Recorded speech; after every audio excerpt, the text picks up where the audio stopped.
on peut aussi les mettre pour nettoyer le bois.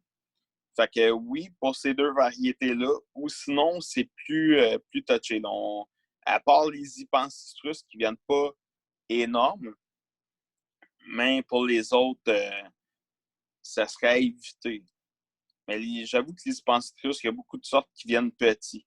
Mais dans une 20 gallons, je n'irais pas en haut de 4 pouces. Ça, c'est sûr et certain. Parce que, comme j'ai expliqué dans un de mes lives sur mon groupe, c'est un peu pour le monde qui ont eu des bébés. Pour le monde qui n'en ont pas eu, vous connaissez du monde qui ont eu des bébés. Le bébé, quand il est tout petit, ben, il va se nourrir beaucoup plus.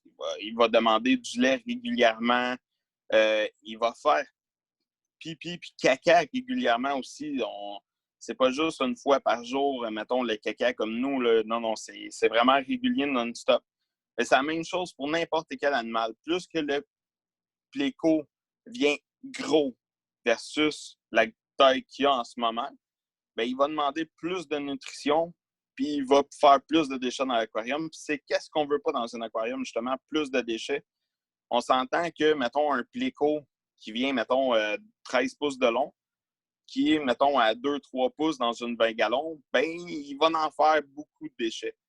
Fait que qu'est-ce qu'il fait? C'est qu'il sature ta 20 gallons pas mal plus vite que si ça serait un aquarium de 60 gallons ou 80 gallons. Fait qu'il faut faire très attention à la longueur maximale que peut devenir ce pléco, dans le fond. Fait qu'il faut s'informer avant. Mais Ancistrus, Panachmachus, puis certains Hypancistrus, j'aurais pas de problème à les mettre dans une 20 gallons. C'est sûr que pas tout en même temps. On peut mélanger soit Ancistrus avec quelques-uns Hypancistrus ou Ancistrus avec Panachmachus. Mais si on veut avoir un bon entretien de notre aquarium, Ancistrus et Panachmachus font un bon travail. Bon, les Hypostomus. Pour les Hypostomus, on retrouve une tête qui va monter beaucoup plus droite et plus haute, avec une dorsale beaucoup plus prononcée. Fait que c'est pour ça que si on regarde, si on voyait avant, on avait le... Je peux pas. Okay. Je pensais que je pouvais revenir. Mais ça, si on regarde les petits... La famille qu'on a vue avant avait une tête beaucoup plus longue puis moins haute. Fait que ça, on a deux variantes ici. Puis celui-là, un beau spécimen de L303 qu'on retrouve chez Pléco Cave Québec. Je pense que celui-là, c'est sa femelle. Fait que c'est vraiment un très beau poisson. Puis on voit la différence de l'Hypostomus. Fait qu'on sait tout de suite que l'Hypostomus Plecostomus n'est pas un pardalis. Fait que ici, on a un luteus, un des plus dispendieux Hypostomus du marché, que lui aussi est quand même rare. Lui, il peut passer... Ça, c'est une phase 2, hein? Parce qu'il y a plusieurs phases du luteus. Il y en a qui sont quasiment toutes blancs et noirs. Il y a plusieurs variétés, plusieurs couleurs. C'est vraiment un pléco extraordinaire. Mais c'est un Hypancistrus qui est rare, qui vaut cher. Moi, je n'ai pas vu ici au Québec. Je ne sais pas s'il y en a qui en ont. Moi, personnellement, je n'ai pas vu. Le L303, on en retrouve de plus en plus populaire. Ça, c'est un Redfin, je pense, Hypostomus. Lui, j'en ai déjà vu au Québec. Il y avait un de mes membres qui l'avait partagé un moment donné. J'avais resté assez surpris puisque c'est le premier que je voyais au Québec. Mais c'est un pléco vraiment beau. Puis il y a d'autres sortes d'Hypostomus qui viennent vraiment magnifiques. Comme le SO95 pour le monde qui le connaisse, mais je ne l'ai pas dans ma fiche. On a les Leporanthus. Le monde... Oui? On a une question de la part de Denis. Denis, à toi la parole.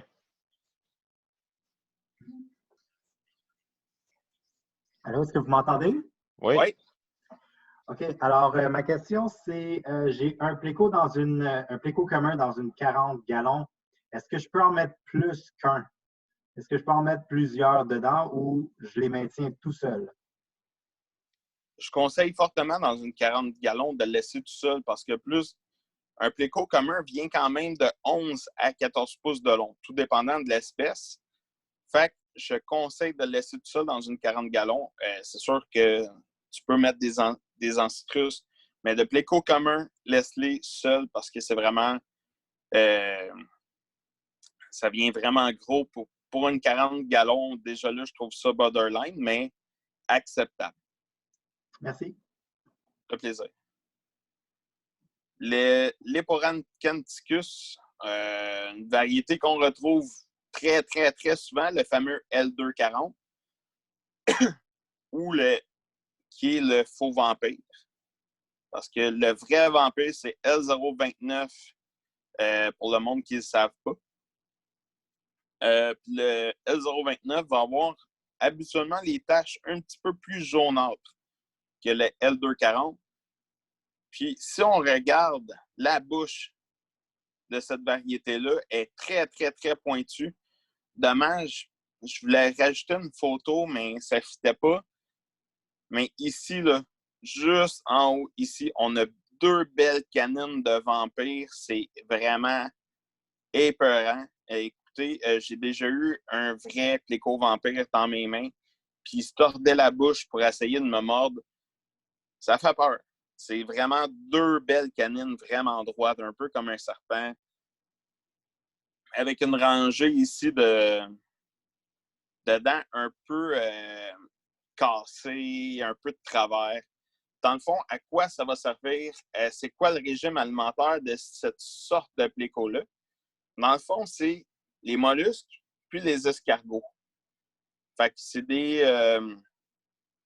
fait qu'eux autres vont vraiment apprécier tout ce qui est mollusques, escargots, crevettes, ces trucs-là.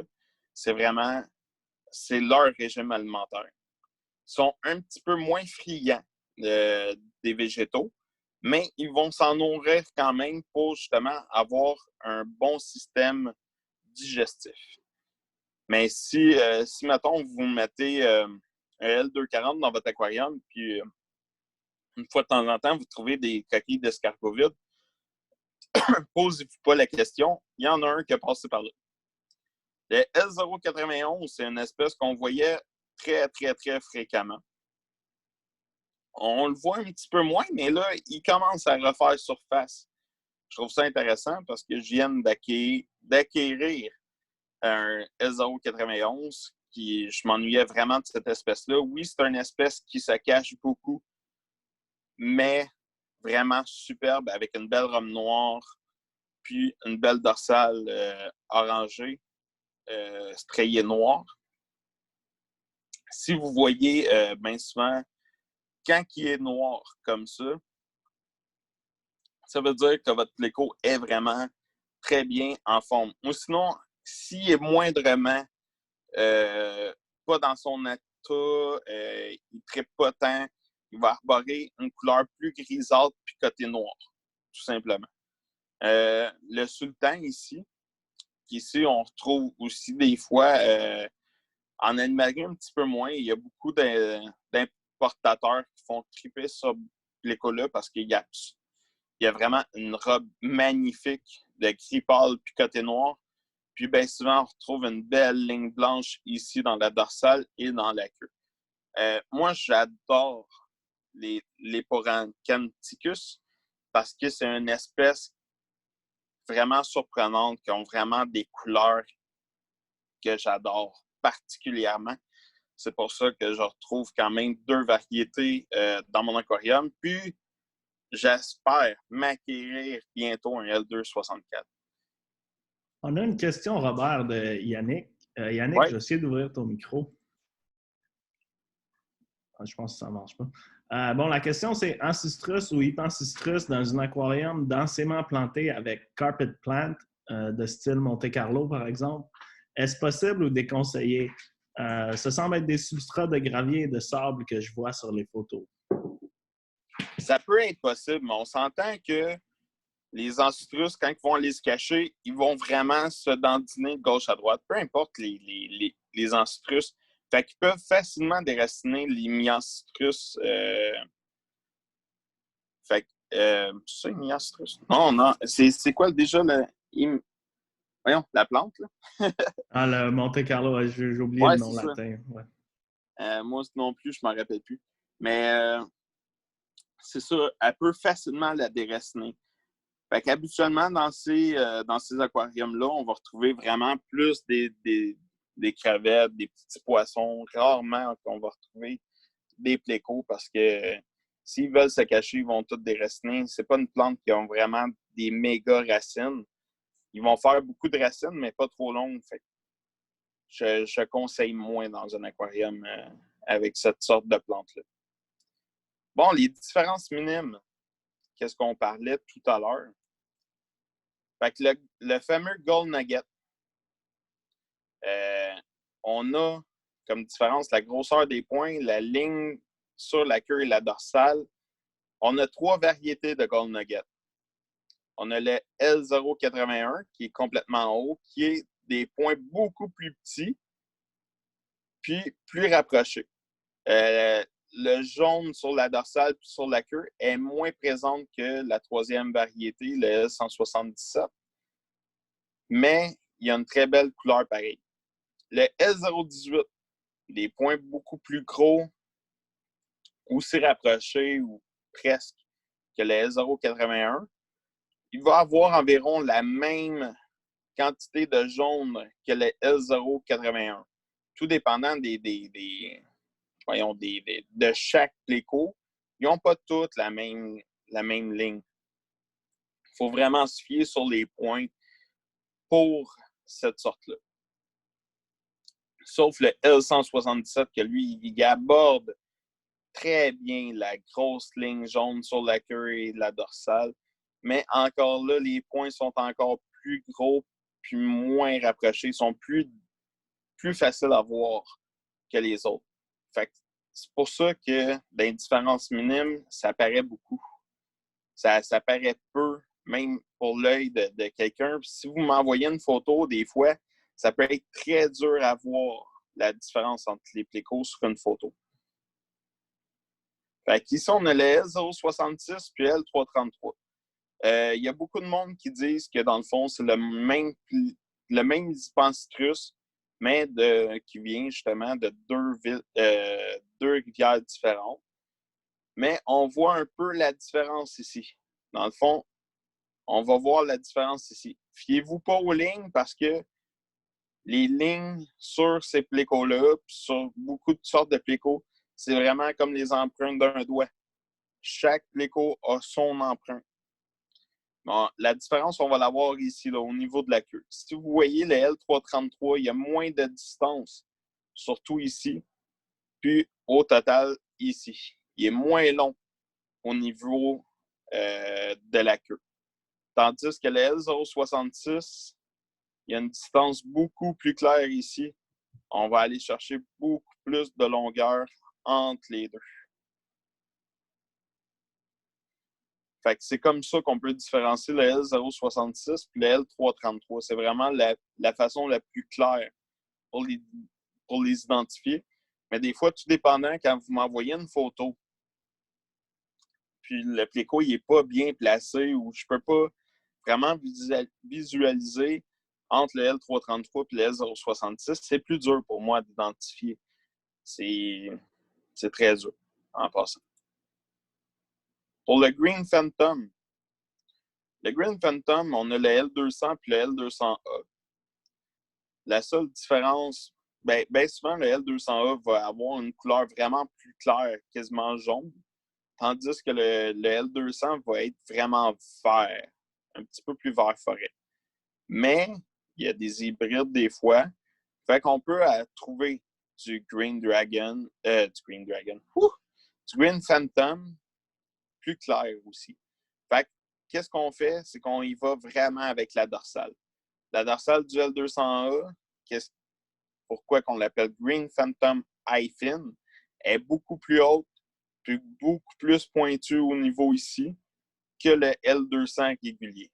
C'est comme ça qu'on va voir la différence entre les deux espèces. C'est vraiment avec la dorsale. Bon, là, j'arrive pour les G-biceps. Le L165, la nageoire dorsale est moins haute. Ça, c'est ma photo de tantôt, là. on voit vraiment la tête qui est vraiment plus allongée avec la dorsale qui est plus longue. Puis, tandis que le L083, le Selfin Pleco, dans le fond, il y a tellement de noms pour le Gibicep Pleco Léopard, Honeycomb Pleco, il y en a tellement, c'est fou. Lui, il va avoir la dorsale est beaucoup plus haute, plus arrondie, puis bien souvent, elle va aller finir jusqu'à la queue ici. Fait que ça fait vraiment une grande voile. Puis, c'est une tête, c'est ça. Le S083 ressemble davantage à un hippopotamus qu'à un pterygoplyptis. Fait qu'on va voir la tête qui est vraiment plus arrondie, puis un petit peu plus haute que sa version de L165. Mais ça reste un pterygoplyptis. Fait que c'est pour ça que des fois, on a tellement de variantes, c'est fou, je pourrais vous en montrer comme ça, mais je vais vraiment avec les espèces qu'on retrouve plus fréquemment ici. Fait que c'est pour ça que je vous montre eux et non toutes les espèces qui se ressemblent parce qu'on finirait plus, c'est juste fou. Bon, on va finir avec l'Hippopotamus plecostomus. Vraiment, on va mettre ça au clair tout de suite. On a ici un Hippopotamus plecostomus, un vrai de vrai. Tandis que si on regarde ici le fameux Pardalis, c'est vraiment différent. Il n'y a aucune ressemblance entre les deux. J'essaie d'aider certaines animaleries quand j'y vais, mais ils disent, ben nous autres, il a été vendu en tant que tel. Mais on s'entend pour le monde qui commande, des fois, ils ont beau commander, mettons, une sorte, mais ils ne reçoivent pas tout le temps la sorte qu'ils ont commandée. Mais c'est ça, c'est une faute, c'est une grave faute. Fait que le Pardalis, c'est vraiment celui qu'on retrouve le plus commun. Tandis que l'Hippopotamus plecostomus, oui, j'en ai déjà eu un moi-même. On en retrouve des fois en animalerie, mais souvent, c'est des erreurs qu'ils ont eues dans les commandes et ils l'ont reçu sans le savoir. Puis ils ne savent pas exactement c'est quoi la sorte. Fait qu'on peut l'acheter. Bien souvent, ils se vendent pas cher. C'est environ le même gauge de prix pour le Pardalis puis l'Hippopotamus plecostomus. Mais c'est un pléco qui est très beau à voir dans un aquarium. Qui vient, je ne m'en rappelle plus, je pense que c'est 10 pouces ou 11 pouces de long. Il n'est pas super long, mais il a vraiment une belle robe de couleur. Là, j'en ai montré un pour voir un petit peu plus sa robe qu'il a, mais généralement, il va varier, il peut devenir un petit peu plus foncé s'il est dans un environnement favorable pour lui, il va aborder une robe beaucoup plus foncée. Fait que, est-ce qu'il y a des questions? Moi, j'en ai une, Robert. Oui, Louis. Ben, donc, le pléco qui est tout en train d'envahir les lacs et les rivières d'Amérique centrale puis du Mexique, c'est le deuxième, le Pardalis. Oui, c'est vraiment le Pardalis qui écoute, c'est une espèce vraiment qui vivait en Colombie, qui a voyagé beaucoup. Il s'accrochait au travers des bateaux. Il a monté jusqu'au Mexique.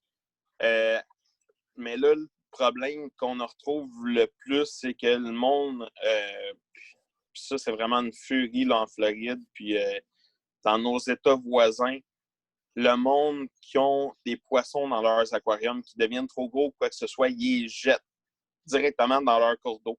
Mais le Pardalis, c'est un omnivore, mais puis il est surtout végétal. Fait qu'il va manger toutes les plantations, les algues. Il peut même manger des œufs de poisson. Fait qu'il est vraiment terrible dans un environnement. Puis en Floride, c'est juste fou. On a un de nos membres que j'ai parlé dernièrement qui a été justement en Floride puis il dit « Écoute, Robert, c'est fou. On le retrouve partout. On le voit accroché après les roches. Au Texas, ils ont beaucoup de problèmes avec le Pardalis aussi. On le retrouve dans tous les lacs, dans les ruisseaux, dans les rivières. Il dévore vraiment tout sur son passage. Je trouve ça vraiment dommage. mais c'est ça qui est ça. Le monde ne font pas attention. C'est pour ça que même ici au Québec, ils ont certaines espèces de poissons qui est plus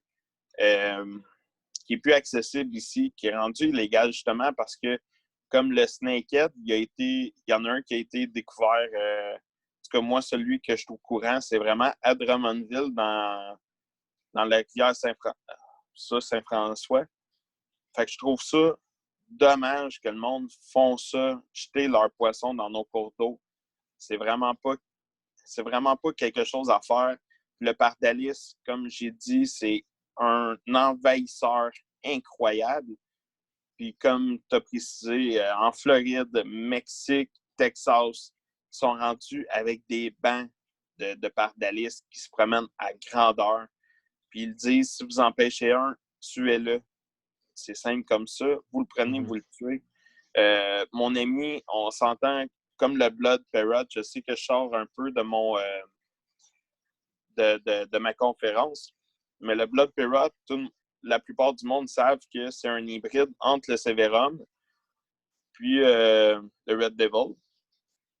Mais la personne qui m'a parlé du pardalis en Floride m'a dit qu'il a pêché des Blood Parrot à quantité phénoménale dans un ruisseau. Là. C'était vraiment pas gros. Ouais, puis il pêchait le Blood Parrot dans le petit cours d'eau.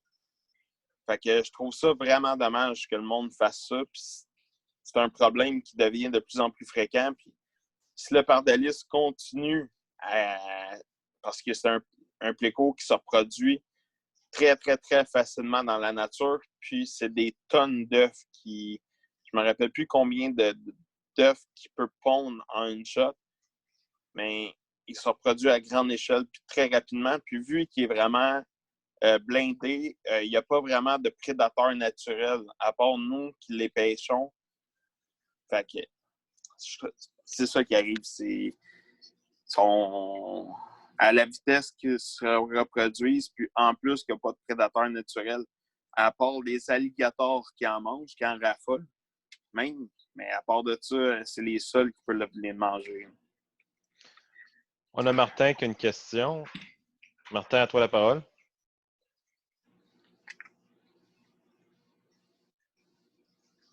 OK, je pense qu'il n'y a pas de micro parce qu'on n'arrive pas à l'activer. Donc, sa question à Martin, c'est quels sont les types de plécos qui restent le plus petits à l'âge adulte et ils font quoi comme taille? Bien, d'un plus petit pléco, on a vraiment le Panachmachus qui va être à 3 pouces et demi, gros max. On parle généralement de 3 pouces dans un aquarium. Puis, on a l'Ancitrus, dans le fond, qui va faire environ 4 pouces. C'est sûr que je parle pas des Otocinclus qui restent vraiment petits. Là, je vais vraiment dans les plécos. Fait que Ancitrus, mettons, femelle 4,5 pouces, le mâle 4 pouces. Fait que c'est vraiment dans les plus petits. Pour ceux qui sont vraiment... que vous voulez avoir un bon environnement dans votre aquarium, c'est vraiment ceux que je propose. Si vous voulez aller chercher vraiment de la couleur et une belle collection, c'est sûr que les 046, c'est pas un gros pléco. On parle de 3,5 pouces, si je ne me trompe pas, adulte. Mais là, on parle de 100 à 150 pièces du pouce. Fait que si, mettons, vous en achetez un d'1,5 pouce, c'est environ 100 à 150 facilement. Fait que ça, on va chercher un plus haut de gamme, mais c'est pas un pléco nécessaire dans un aquarium. C'est pas lui qui va entretenir votre aquarium. C'est sûr que moi, je suis plus des aquariums autosuffisants, à part la nourriture, bien sûr, mais tu sais, qui vont s'entretenir par elles-mêmes avec la diversité de poissons. On a une question de la part de Denis. Denis, à toi la parole.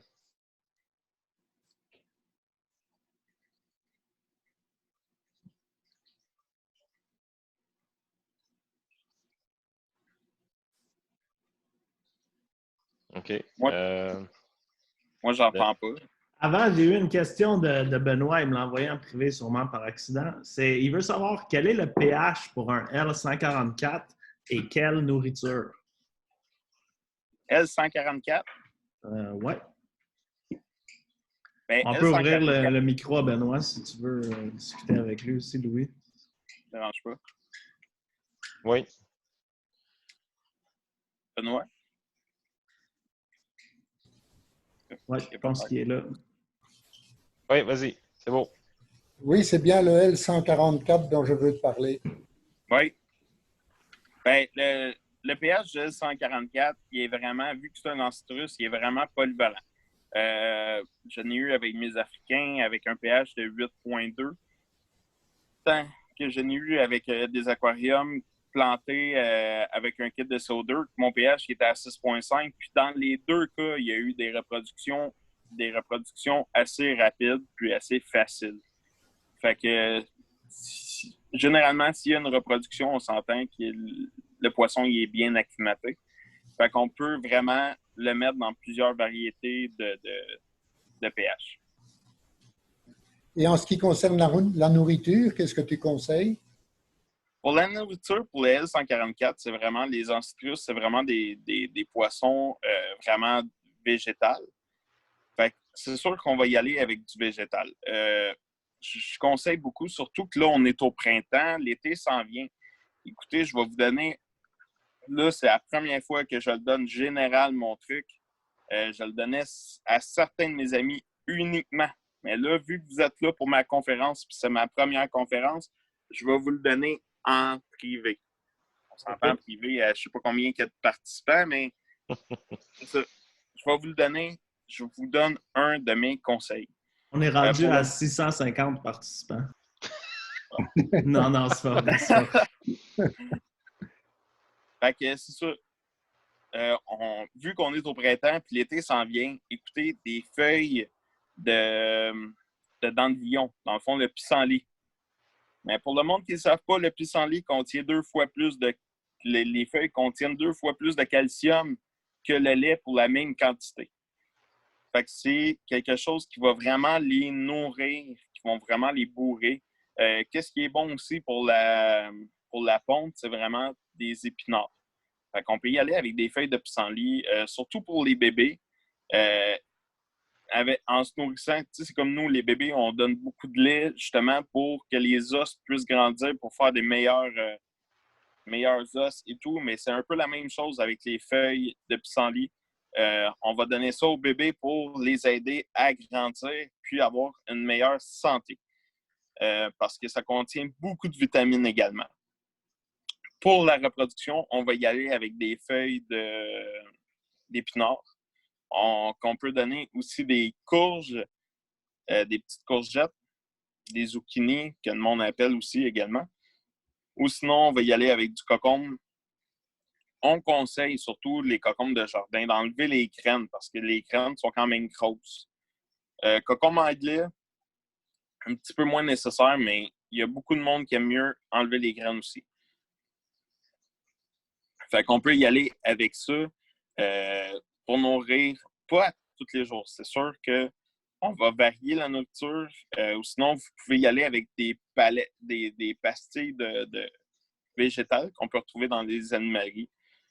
Mais allez-y avec une variante tout le temps, peu importe le poisson, variez votre nourriture. Je sais qu'habituellement, le monde achète un pot de nourriture et il donne tout le temps la même nourriture. Mais c'est comme si nous autres, on mangerait tout le temps la même chose. On aurait des carences dans d'autres aspects de notre vie, dans notre système. Mais c'est un peu la même chose pour la nourriture. Fait qu'il faut varier.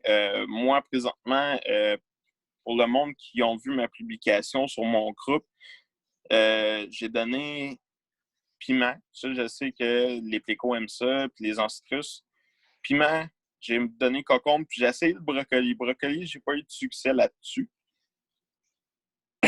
Mais pour répondre à ta question, épinards, zucchini, puis feuilles de pissenlit. C'est vraiment les 3 meilleurs choix pour les ancitrus, puis certains plécos aussi. J'ai une question qui revient. Est-ce que tu peux expliquer pourquoi les ancitrus sont nommés avec L et des numéros? Bien, beaucoup de plécos sont nommés avec des L parce que si on y va, mettons, avec juste le Gold Nugget, OK? C'est la même fiche pour le poisson, mais il y a 3 espèces différentes. Fait que pour les différencier, on ne peut pas tout vu que c'est le même nom latin puis le même nom anglais, on ne peut pas nommer les trois parce que les trois espèces ne sont pas identiques. Fait que c'est plus facile d'y aller avec des numéros, tout simplement. Fait que ça a commencé vraiment avec, dans le fond, le Gold Spot avec le L001. Puis ça a continué ainsi. C'est pas toutes les plécos qui ont des L-numbers.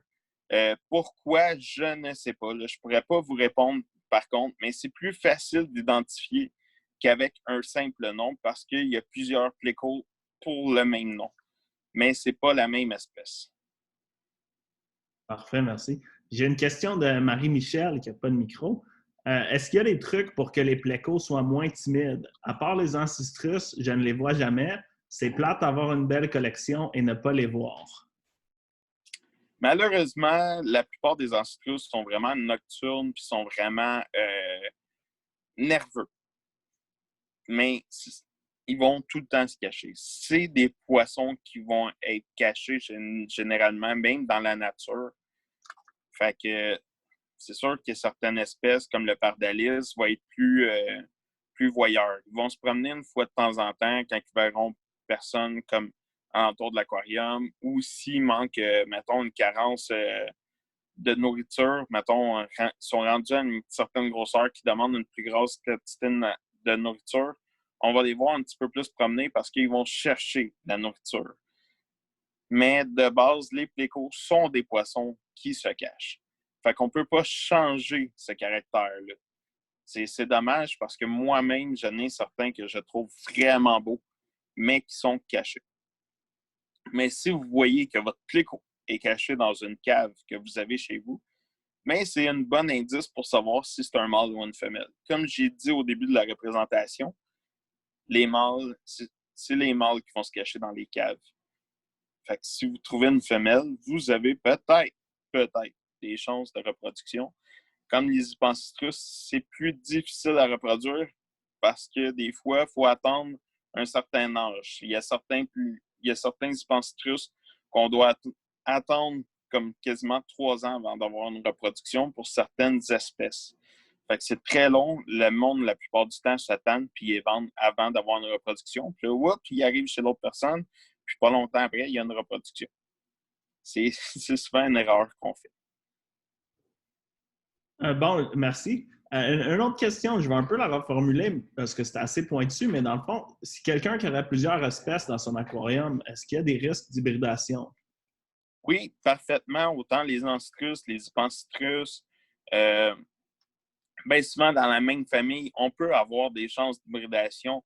L'hypancistrus, on a beaucoup d'hybrides qui peuvent avoir. J'ai justement une commande qui arrive dans pas longtemps que j'ai réservée. Dans le fond, c'est, si je ne me trompe pas, c'est L262, qui est un spotted arabesque, que, dans le fond, femelle, qui aurait pogné dans le fond, c'est un L333 mâle qui aurait pogné un L262 femelle. Fait que ça a donné des bébés, ça n'a pas donné beaucoup, 8 au total. Je les ai réservés parce qu'ils sont vraiment magnifiques, mais oui, ça peut arriver des hybrides dans nos aquariums. En nature, c'est quasiment rare, quasiment impossible, puisqu'il y a beaucoup ça y va par regroupement. Fait que c'est pas comme un aquarium qu'on peut mettre plusieurs espèces qui peuvent s'hybrider ensemble. Mais oui, ça se peut fort bien. Merci. Une question rapide. C'était quoi le numéro du pléco vampire? Le pléco vampire, le vrai vampire, c'est le L029. Si on y va avec le faux vampire, le L240 que tout le monde connaît bien. Qu'on retrouve facilement. Bon, j'ai Laurent Gilbert qui demande si on aimerait s'amuser à faire de la reproduction, mais dans un budget raisonnable, quelles espèces qui seraient les plus intéressantes selon toi? Les espèces les plus intéressantes sont, dans le fond, dans un budget raisonnable. On peut y aller avec le L333 ou le L066. On parle d'environ, ça dépend qu'est-ce qu'il entend par raisonnable. Mais on s'entend environ à 60 $, peut-être par pléco. Ou sinon, on peut y aller avec les ancistrus qui sont vraiment raisonnables, là, comme prix. On en retrouve partout à des prix à 5 7 les bébés. Les Panachmachus, les L104 que je parlais tantôt, que moi j'ai déjà réussi une reproduction. On parle moi j'avais environ une dizaine d'individus. Fait que si le monde veut avoir essayé le L104 pour les reproduire, allez-y avec un gros groupe. Parce que si vous en avez quelques-uns dans votre aquarium, les chances sont très faibles. Il faut vraiment aller avec un groupe pour pouvoir les reproduire. Parfait, merci. Thérèse demande si est-ce qu'on pourrait mettre un Panachmachus dans un aquarium de discus qui est planté, donc la température sera à 29-30 degrés. Est-ce que c'est trop chaud? Moi, personnellement, je l'ai déjà fait, puis j'ai pas eu de problème. C'est justement là que j'ai eu ma reproduction avec des discus. C'est sûr que j'avais pas juste des discus dans ma tank, là. J'avais des anges, discus. Mais oui, ma température était à 29 degrés. Puis j'ai réussi à avoir des bébés Panachmachus. Parfait. Julien nous demande est-ce que l'eau il doit y avoir beaucoup de courant dans l'eau? Beaucoup de mouvements d'eau? Ça dépend beaucoup des espèces. Les panacs, certaines espèces de panacs, comme le L333, le panac royal, vont vivre justement dans des rivières avec beaucoup de courant d'eau. Fait qu'il y a certaines espèces, oui, ils vont vivre dans des rivières avec beaucoup de courant. L046 aussi, généralement, va demander un courant très fort. Fait qu'on va y aller, mettons, avec une bonne filtration, puis des pompes de brassage. Mais ce n'est pas toutes les espèces qui vont adorer vraiment beaucoup de courant. Mais les hypancitrus, généralement, on peut mettre un surplus de courant, puis généralement, ça les aide. Parfait, merci. On a JP qui demande un Raphaël, c'est dans quelle famille et s'il a un numéro? Un quoi? Un Raphaël, mais d'abord, je pense que c'est un Raphaël catfish. D'abord, c'est un autre. Un Raphaël n'est pas un pléco, c'est vraiment un poisson-chat. Fait non, à mon souvenir, il n'y a pas de numéro, mais c'est ça, c'est pas dans mon expertise. Parce que je connais pas les Raphaël pléco. Bon, ben ça conclut toutes les questions qu'on a eues présentement. Si quelqu'un a d'autres questions, gênez-vous pas. Je voudrais qu'on remercie Robert. Un grand merci. Je pense que c'était très le fun. C'est une conférence qui était très attendue. Donc, merci beaucoup, Robert. Conférence vraiment pour vraiment plus par espèce, si j'ai la chance. Puis ça, on va y aller par famille directement. On va pouvoir parler vraiment plus de chaque espèce, de la reproduction et tout. Mais c'est ça, là, je voulais vraiment englober pour ma première conférence toutes les espèces, puis les différences qu'on peut retrouver. Je vais afficher, je vais vous dire, en même temps, je vais les mettre sur le chat, les gagnants des tirages. Donc, parmi les membres, le gagnant de notre carte cadeau, c'est Daniel Lasnier. Donc, Daniel, je te connais, je vais communiquer avec toi. Le gagnant des caves avec Pleco de chez Pleco Cave Québec, c'est Denis. Je pense, Denis, tu peux communiquer directement avec Pleco Cave Québec sur Facebook. Puis notre non-membre qui va bientôt être membre, ben, c'est Myriam Gauvin. Tu peux m'envoyer ton information en privé, puis on va communiquer avec toi pour ta carte de membre. Puis je voudrais remercier tout le monde qui était là ce soir. Ben, en tout cas, merci beaucoup. J'étais très nerveux de cette conférence-là. Je sais que pour le monde qui me suit sur mon groupe, savent que généralement, je ne suis pas trop gêné, ça va très bien. Mais là, c'était un peu différent pour moi de faire cette conférence-là. J'espère que ça a bien été. J'espère que je vous ai aidé dans vos recherches, puis à comprendre un petit peu mieux chaque espèce de pléco et son alimentation.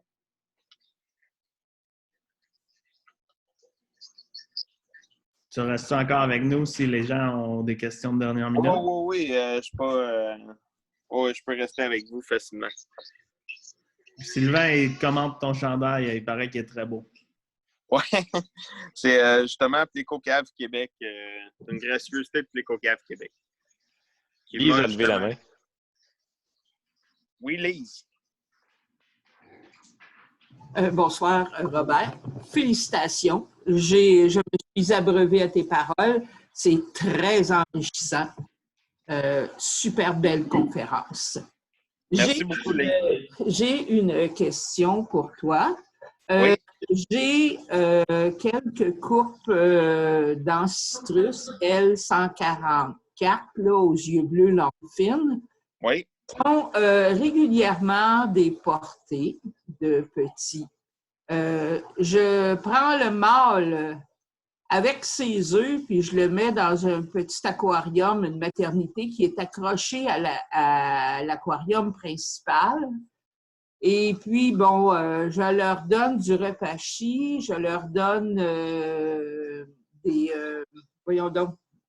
zucchini, quelques pastilles à base d'algues et de spiruline. Tout se passe normalement très bien 2 ou 3 semaines. Après ça, je remarque que les petits alevins ont tendance à vouloir s'accrocher en haut de l'aquarium, de la maternité, comme s'il manquait un petit peu d'air. Oui. Après ça, je retrouve 1 ou 2 morts à tous les jours jusqu'à ce qu'il n'y en ait plus pantoute. Je ne comprends pas où peut être l'erreur. À tous les matins, je ramasse les déchets avec une petite paille là, pour pas qu'il y ait de fiente puis de nourriture qui pourrit dans l'eau. Je comprends pas ce que je devrais faire pour pouvoir aider les alevins à survivre. OK. Le conseil que je peux te donner là-dessus, une erreur qu'on fait généralement tous, parce que moi-même, je l'ai faite régulièrement, cette erreur-là, on nourrit trop. Les alevins Ancitrus sont plus fragiles un peu.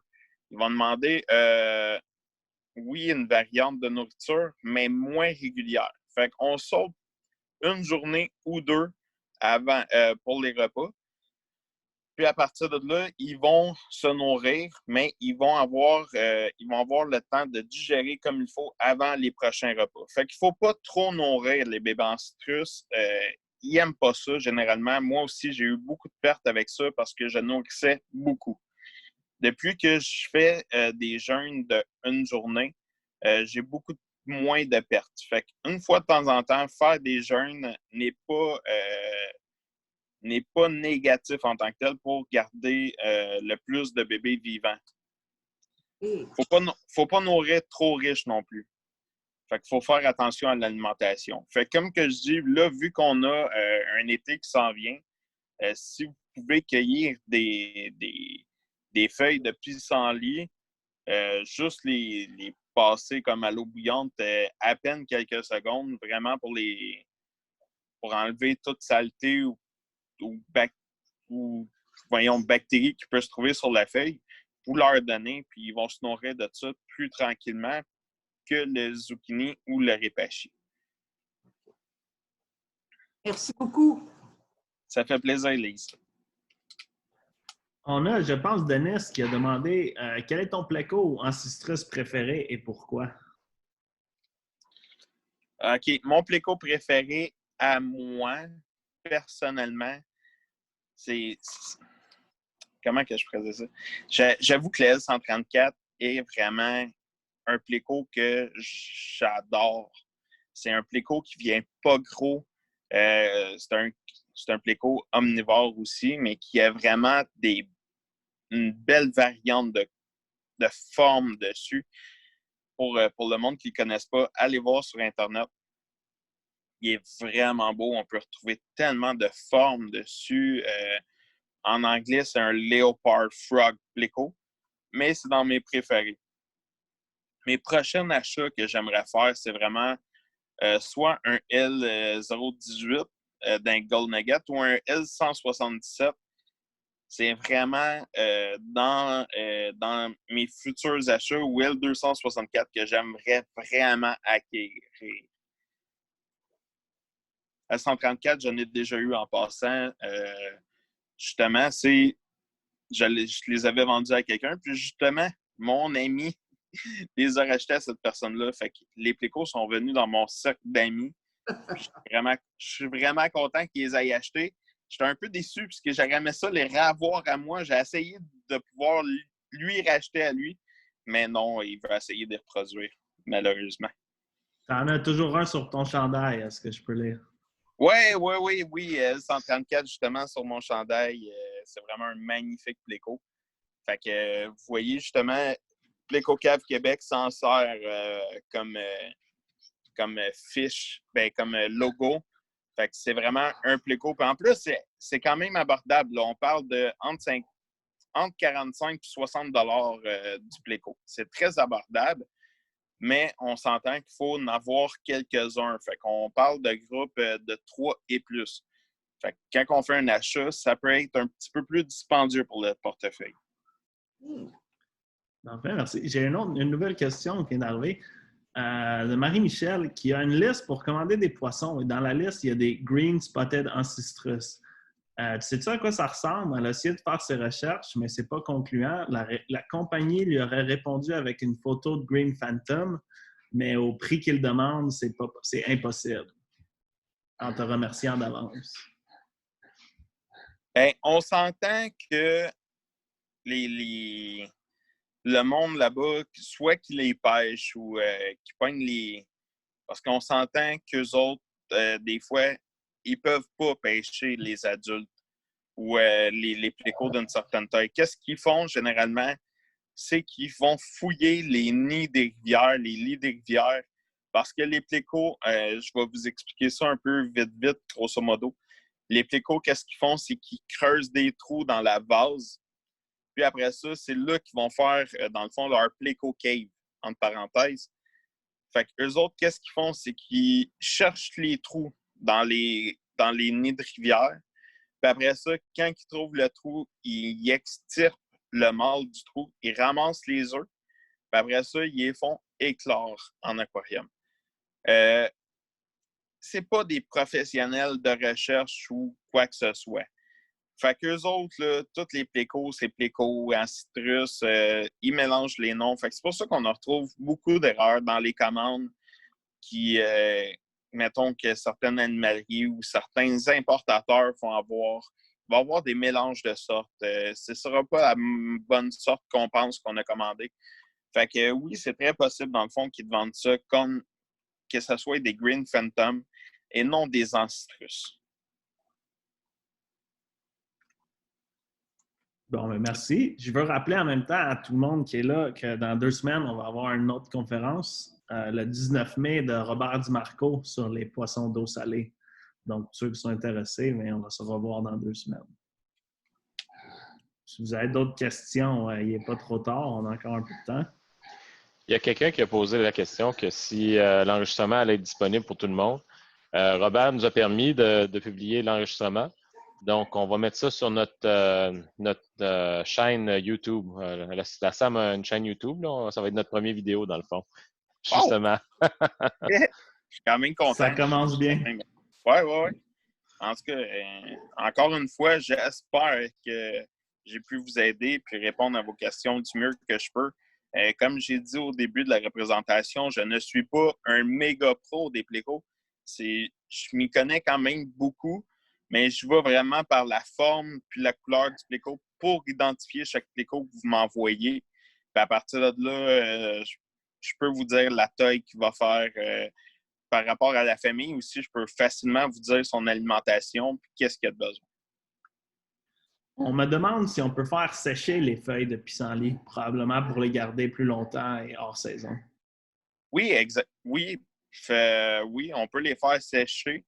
On peut...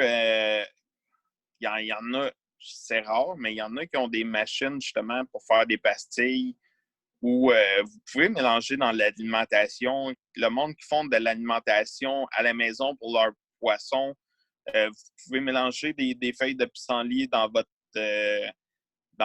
mélange de nourriture que vous tenez à vos poissons. C'est un très... Écoutez, le nombre de vitamines et de calcium qu'on retrouve dans une feuille de pissenlit, c'est très bon. Puis, en les faisant sécher, on ne perd pas ces aliments-là, on ne perd pas ces vitamines-là, on ne perd pas ce calcium-là. Fait que oui, on peut le faire pour essayer d'en avoir à l'année. J'imagine qu'on pourrait les congeler aussi. Oui, on peut facilement les congeler comme un peu des feuilles d'épinards. On peut les faire congeler. Je vous conseille de les faire congeler vraiment tout de suite après la récolte. Juste nettoyer vite sous l'eau, les essorer ou les éponger avec des essuie-tout, puis les faire congeler dans un Ziploc ou sous vide. Comme ça, vous allez pouvoir en avoir à l'année. Mais oui, c'est une très bonne alimentation. Comme j'ai dit tantôt, pour les bébés, c'est parfait. Ça va vous aider à garder justement une meilleure santé pour vos bébés, avoir un meilleur système immunitaire aussi, puis avoir un meilleur grossissement. Ils vont grossir plus vite.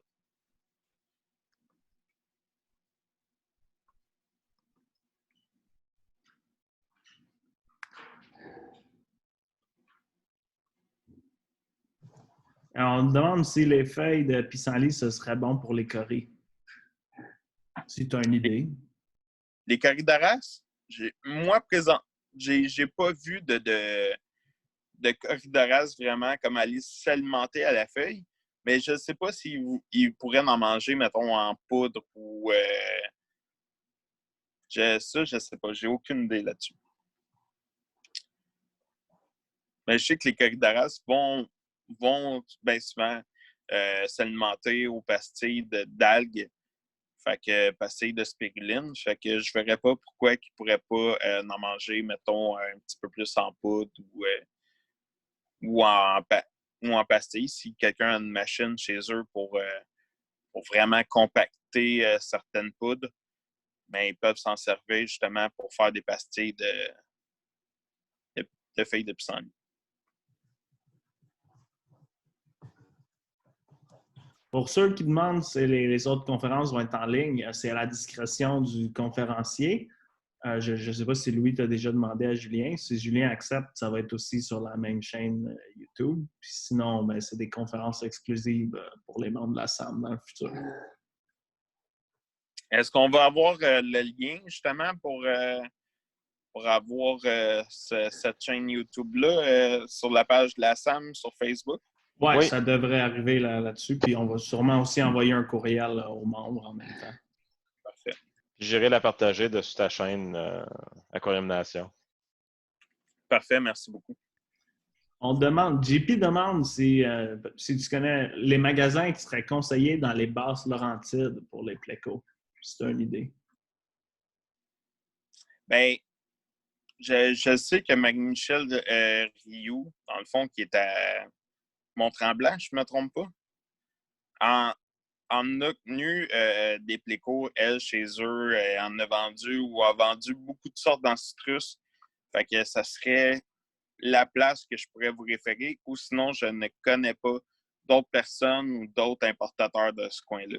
C'est vraiment, moi, dans ma référence, puis dans mes contacts que j'ai dans les Laurentides, c'est vraiment Marie-Michel Rioux, les Poissons du Nord. On a Joey qui demande s'il y a un aquarium avec pas mal de petits escargots. Est-ce qu'il pourrait en donner à un L240 et est-ce qu'il y a quelque chose qui devrait faire attention? Tu peux en donner à ton L240, mais s'il est habitué de manger autre chose, ça ne veut pas dire qu'il faut aller manger ton escargot. Généralement, ils sont habitués très jeunes à manger soit des pastilles ou d'autres aliments qu'on donne directement. Fait que ça ne veut pas dire qu'il va aller le manger. Il peut, mais cours pas la chance. Si, mettons, tu ne veux pas avoir une grosse reproduction d'escargots dans ton aquarium, fais juste pas prendre la chance parce que s'il ne mange pas, ça ne sera pas super pour toi. Je suis encore là.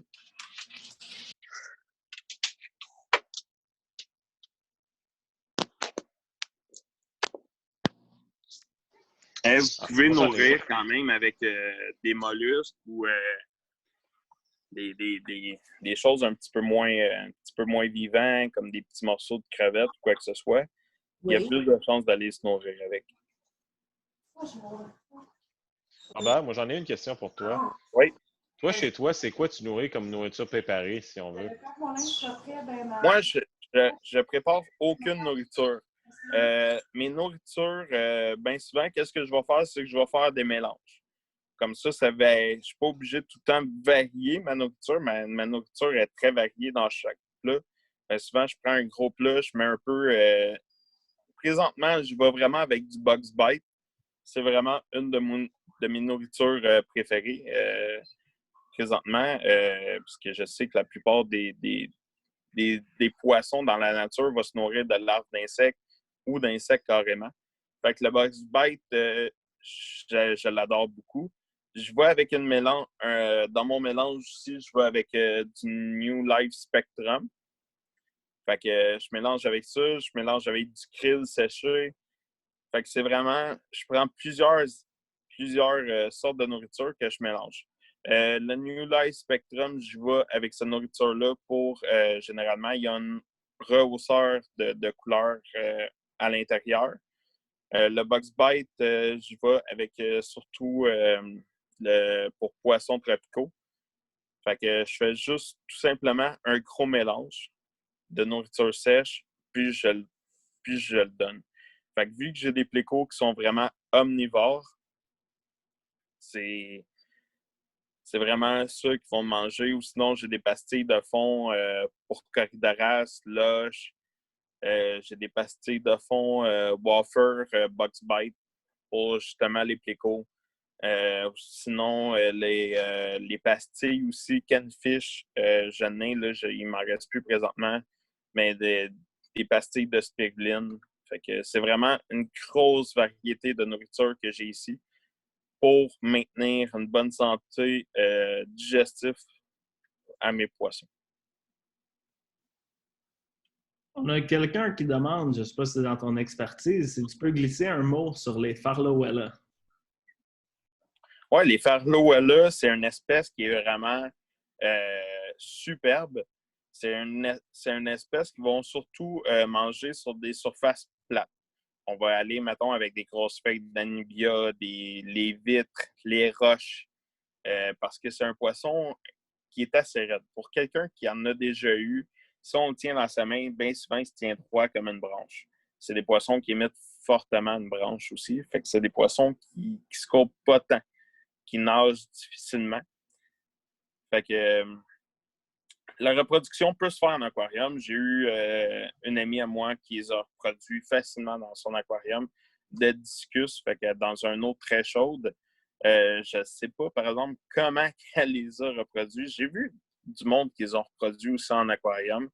C'est un mangeur d'algues, principalement. Fait que ça, il va gruger vraiment sur les surfaces plates. Fait que si vous avez, mettons, un morceau de bois, il va y aller. Mais si vous avez des crevasses, ça va être un petit peu plus dur pour lui d'aller vraiment comme dans les crevasses. Fait qu'il va se tenir vraiment plus dans les vitres.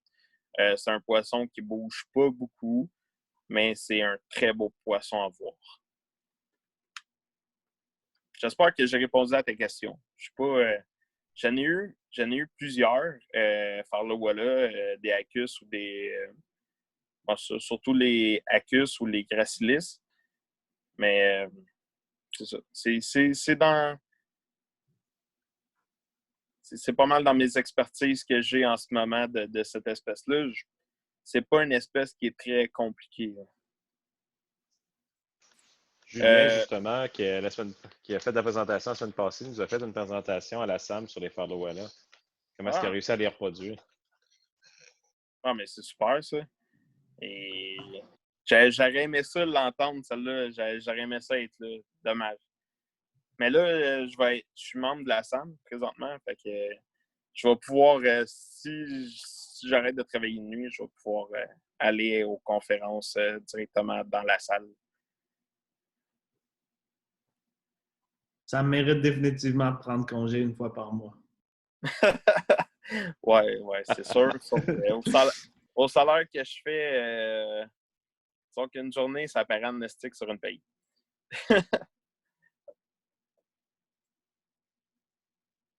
Ah, justement, Lise qui dit que Julien a fait une conférence sur les Farlowella. Ouais, c'était à l'automne, je pense, en septembre ou novembre. On a-tu d'autres questions présentement? Non, t'es à jour. Oh! Ben, tu C'est as eu bon. beaucoup de bons commentaires si tu veux les parcourir après. Ouais, ben certainement, je vais aller voir ça. Je peux aller voir tant aussi longtemps que c'est actif ou... C'est Louis l'expert. Oui, c'est ça. Texte son texte actif, tu vas pouvoir avoir accès au chat. OK, c'est parfait. Mais écoute, je suis vraiment content de ma première expérience. J'espère que je vais avoir la chance de refaire cette expérience-là. On va voir avec la SAM, puis en même temps, quel sujet que je pourrais apporter. Mais j'espère. J'ai aimé ça, même si j'ai été très nerveux. Je pense que ça se voit un peu dans mon teint de visage qui est très rouge en ce moment. Mais j'ai vraiment aimé ça. C'est très différent de mes lives que je fais sur mon groupe. Je sais que je parle souvent de mon groupe. Louis en a parlé un peu. Tantôt, j'ai un groupe Facebook. Est-ce que je peux en parler? Vous me donnez Oh la oui, peine oh d'en oui, parler. vas-y, oh oui, absolument. Fait que j'ai un groupe, dans le fond, sur Facebook qui est Aquarium Nation Québec. On a plusieurs Nations Québec, justement, qui est affilié avec nous. Mais juste le compte principal, qui est Aquarium Nation Québec, compte plus de 8500 membres, justement, du Québec et de l'Est de l'Ontario. Pourquoi Aquarium Nation Québec? Pourquoi que c'est différent des autres pages d'aquariophilie? C'est vraiment, on est une page qui est vraiment 100% québécoise. On accepte que du monde du Québec ou de l'Ontario au maximum, Gaspésie, Nouveau-Brunswick. Mais on essaie de garder le territoire le plus proche possible pour pas avoir des annonces un peu de l'Europe. Là, on est obligé de demander où, puis là, la personne nous répond un secteur ou une ville qu'on ne connaît pas parce que justement, c'est en Europe. Fait que c'est ça que je voulais avoir parce que j'ai déjà eu une autre page qui était vraiment mondiale. Fait que c'était plus dur de garder nos annonces, c'était plus dur de garder un contact entre nous. Puis c'est ça que je voulais avoir dans Aquarium Nation. Fait qu'on calcule plus de 8500 membres. C'est sûr qu'on n'est pas... c'est pas tout le monde qui est actif, mais je suis vraiment content. Puis comme que je vous ai dit, on a plusieurs familles, on a plusieurs pages Nation Québec qui regroupent plusieurs espèces. Pourquoi Nation Québec a fait ça et non pas juste une page? C'est parce que quand mettons, on pose une question sur les cyclides africains, les axolotes, les paludariums ou quoi que ce soit, à 8500 membres, votre question descend très rapidement, puis on a rarement autant de réponses qu'on voudrait. Fait qu'on a été chercher plusieurs variétés. On a fait plusieurs pages comme ça. Mettons, si la personne veut poser une question sur les axolotes, peut aller sur la page Axolote Nation Québec et poser sa question. Comme ça, toutes les personnes qui sont là sont vraiment douées avec les axolotes. Ils vont pouvoir vous donner les meilleures réponses possibles. Puis c'est ça qu'on voulait. Puis c'est la même chose pour les paludariums, terrariums. On a vraiment une grande variété de familles. Puis je trouve ça vraiment intéressant. Puis généralement, on ne juge pas. C'est sûr qu'il y a tout le temps du monde qui vont nous titiller, qui vont venir nous chercher. Je trouve ça dommage, mais souvent, on les ramène à l'ordre. Puis si ça ne marche pas, mais bye-bye, ils sont plus sur notre page. Fait que si vous voulez venir sur le groupe Aquarium Nation Québec, on est là pour vous accueillir. Puis sur nos pages, on fait souvent des tirages. Fait que c'est vraiment intéressant. J'aurais une question pour toi, Robert, puis je pense que je vais la découper pour la vidéo YouTube, puis je vais la mettre au début. C'est quoi Okay. qui t'a fait embarquer en aquariophilie? Je sais que tu me l'as posé cette question-là, maintenant c'est ton tour. Qu'est-ce qui m'a fait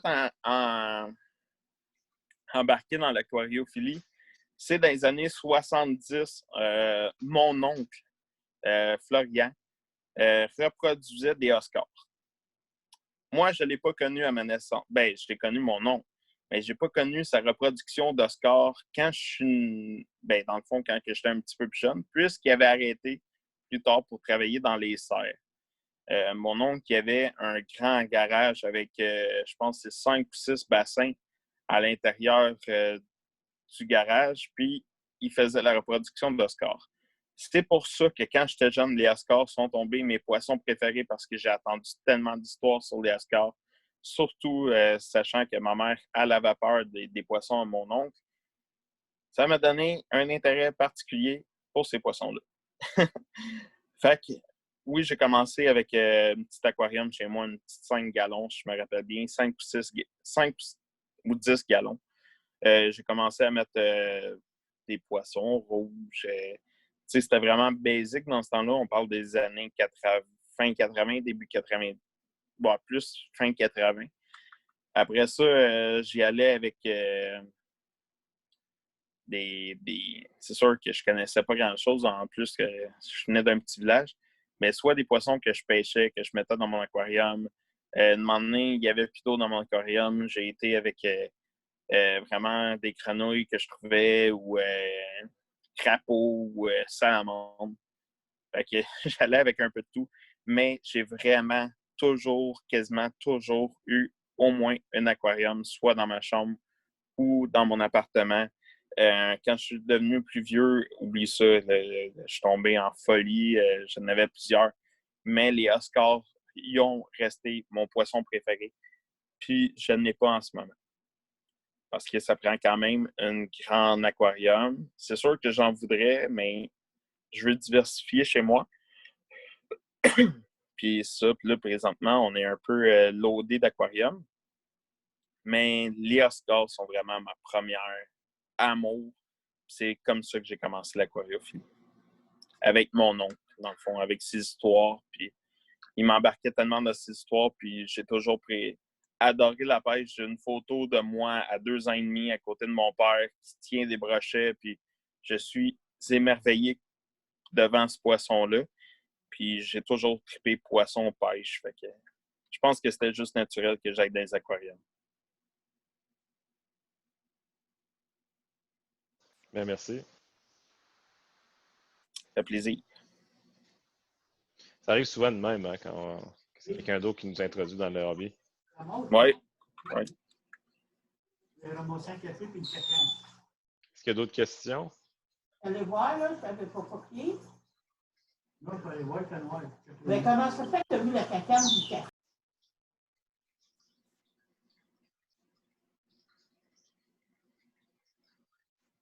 Bon, ben, je vais arrêter l'enregistrement. C'est parfait.